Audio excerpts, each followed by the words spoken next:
To begin with, this case should never have come to trial. The state has not produced one iota of medical evidence that the crime Tom Robinson is charged with ever took place. It has relied instead upon the testimony of two witnesses whose evidence has not only been called into serious question on cross-examination, but has been flatly contradicted by the defendant.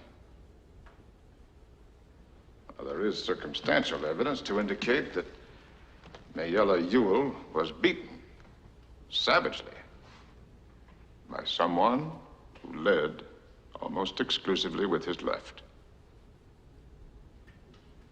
And Tom Robinson now sits before you, having taken the oath with the only good hand he possesses, his right.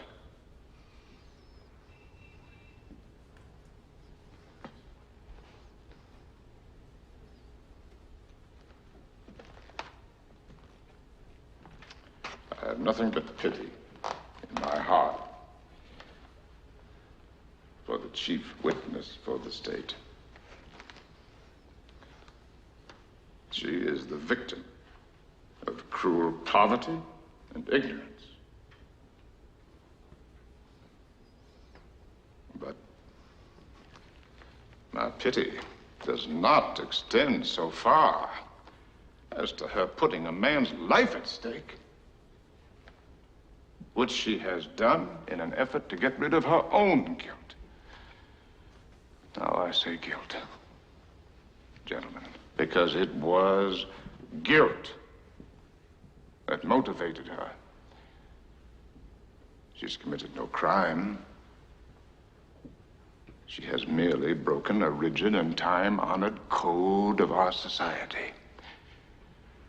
A code so severe that whoever breaks it is hounded from our midst, is unfit to live with. She must destroy the evidence of her offense.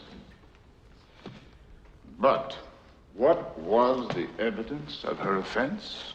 Tom Robinson, a human being. She must put Tom Robinson away from her. Tom Robinson was to her a daily reminder of what she did.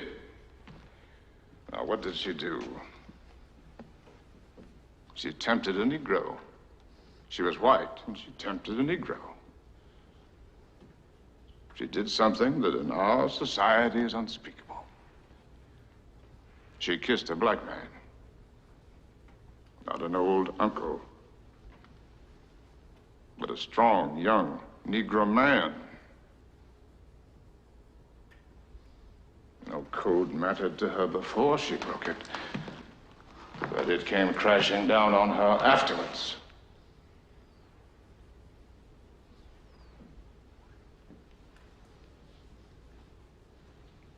The witnesses for the state, with the exception of the sheriff of Macon County, have presented themselves to you gentlemen, to this court,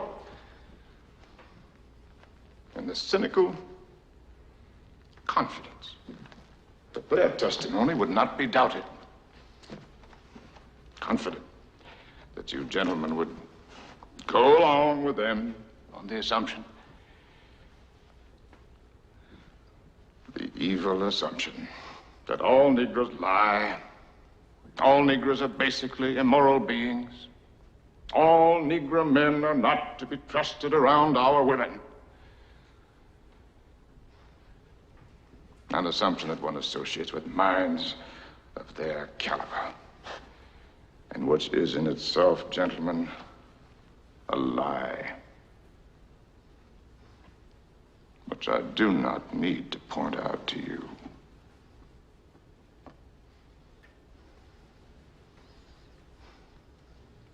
And so,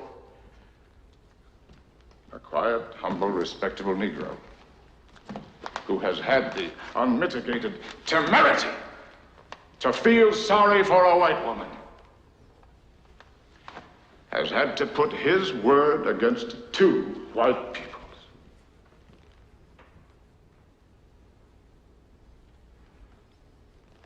The defendant is not guilty.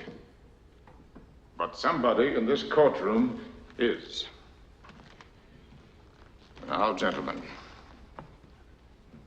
in this country, our courts are the great levelers.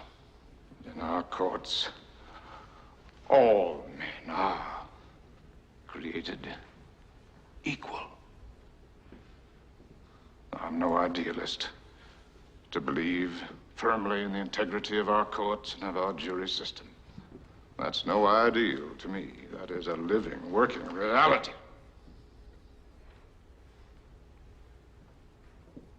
Now, I am confident that you gentlemen will review, without passion, the evidence that you have heard,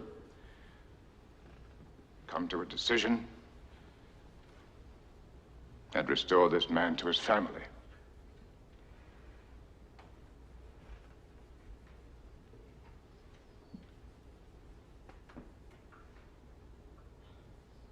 In the name of God, do your duty.